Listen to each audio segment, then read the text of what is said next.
पहले vice of Baloch missing persons के रहनुमाओं को शुक्रिया जिन्होंने आल पार्टी कॉन्फ्रेंस का इनकाद किया।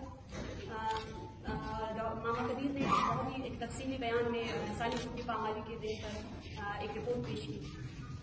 हम देखते हैं कि एक तरफ रियासती बयानिया है और एक तरफ मजलूम का बयानिया है। रियासती बयानिया ये कहता है कि बलूचिस्तान एक पुरअमन इलाका है। रियासती बयानिया ये कहता है कि बलूचिस्तान सरसब्ज़ शादाब है। रियासती बयानिया ये कहता है कि बलूचिस्तान के लोग मेहमान नवाज है, गोश्तखोर है, उनके लिए बलूचिस्तान की तारीफ बस यहाँ तक महदूद है। रियासती बयानिया ये कहता है कि पाकिस्तानी फौज और बलोच अवाम भाईचारा एक दूसरे के साथ शाना बशाना करे हैं। रियासती बयानिया ये कहता है कि पाकिस्तानी फौज ने बलूचिस्तान को तरक्की दी है। रियासती बयानिया ये कहता है कि पाकिस्तानी फौज की वजह से ही बलोच जो है जिंदा है और अभी तक इस रुए जमीन पर सांस ले रहे हैं। और एक तरफ मजलूम का बयानिया है, वो बयानिया है जिसे कोई जुटला नहीं सकता। ये वो हकीकत है जिसे कभी भी कोई जुटला नहीं सकता। रियासत अपनी तमाम मशीनरी को इस्तेमाल करके भी बलूचिस्तान में होने वाले उसके जो इंसानी हकूक की खिलाफ वर्जियां हैं उसको छुपा नहीं सकती है। मजलूम का बयानिया ये है कि उसकी जमीन जल रही है, बलूचिस्तान जल रहा है। बलूचिस्तान में लोग अपनी बका की जदोजहद लड़ रहे हैं। बलूचिस्तान में लोगों को जिंदगी जीने का हक नहीं है। बलूचिस्तान में नौजवानों के ख्वाब टार्चर सेलों में जला दिए जाते हैं। बलूचिस्तान वो इलाका है जहाँ शीरख्वार बच्चों को उनकी माओ की गोद से निकालकर माओ को दहशतगर्द करार दिया जाता है। ये है मजलूम का बयानिया। कहते हैं कि बलूचिस्तान एक जमहूरी रियासत है, लेकिन हम ये मानते हैं और यहाँ जो लोग यहाँ सांस ले रहे हैं, जो मौजूद है, उनको ये पता है कि बलूचिस्तान या पाकिस्तान एक जमहूरी रियासत नहीं बल्कि एक फौजी रियासत है। बलूचिस्तान को पाकिस्तान की फौज चला रही है। बलूचिस्तान के आला अदारे को पाकिस्तान की फौज चला रही है। बलूचिस्तान में तामीराती कामों से लेकर हुकूमत के बदलने के तक सबके सब काम पाकिस्तानी फौज कर रही है, वसाइल की लूटमार से लेकर। तो फिर इस पार्लियामेंट और इस अदलिया का किरदार कहाँ रहता है हमारे सामने? ये पार्लियामेंट जो कहती है कि मैं पाकिस्तान का दस्तूर साज मैं अदारा हूँ, तो आज तक वो अपने दस्तूर पर खुद कायम क्यों नहीं रह सका? आज तक लापता अफराद और लोगों की मारवाए अदालत कत्ल पर आज तक उसके दस्तूर में क्यों वो दस्तूर उसको अमल करवाने में नाकाम रहा है? पाकिस्तान की अदलिया ये कहती है कि वो इंसाफ के उस पर बनी हुई है, तो पाकिस्तान की अदलिया में जितने लापता अफराद के केसेस दर्ज है उनकी लाशें फेंकी गई, क्यों उस अदलिया ने कोई एक्शन नहीं लिया? पाकिस्तान की वो अदलिया जो कमीशन पे कमीशन बनाकर उसके सरबराह बनते हैं और उन्हीं लिस्ट में से जब लोगों को मसलशुदा लाशें फेंकी जाती है तो वही अदलिया खामोश क्यों हो जाती है? ये है पाकिस्तान और उसके अदारे। हाज़रीन,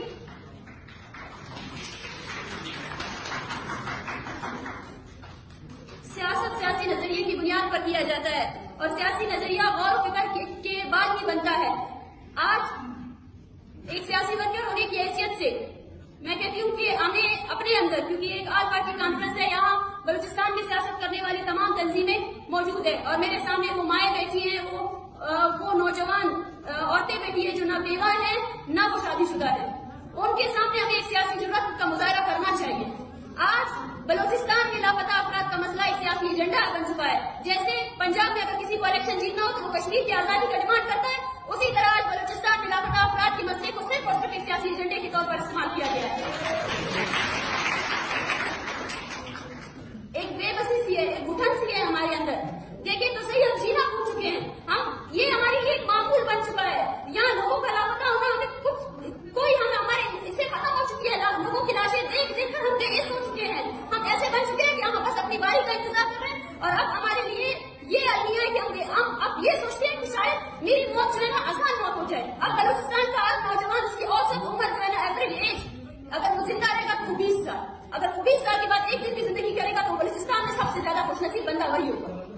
आज हम इस बात के लिए हैरान हो रहे हैं कि शायद मुझे ये पाकिस्तानी फौज आज मेरी जिंदगी का तायुन या हम सबकी जिंदगी और मौत का तायुन वही कर रही है। और आज हम सब इस बात पर हुए कि वो क्या मुझे आसान मौत देगी या तड़पा कर मारेगी। जैसे उसने हजारों और सैकड़ों जो बलोच है उनकी मसलशुदा लाशें फेंकी है, शायद वो अपनी मौत के लिए तड़पे होंगे तभी उन्होंने उसको मारा होगा।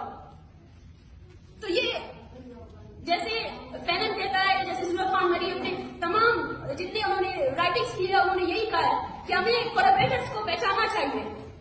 अगर आपकी पार्लियामेंट, आपकी अदलिया में बलूचिस्तान के मसले का हल नहीं है, इंसानी हकूक की जो पामानियां हो रही है उसका हल नहीं है, तो आप अब तक क्यों रिफॉर्मिस्ट होने का दावा लिए फिरते हैं? आए और अमल करें। कब तक सियासी बयानात तक अपने आप को महदूद करेंगे?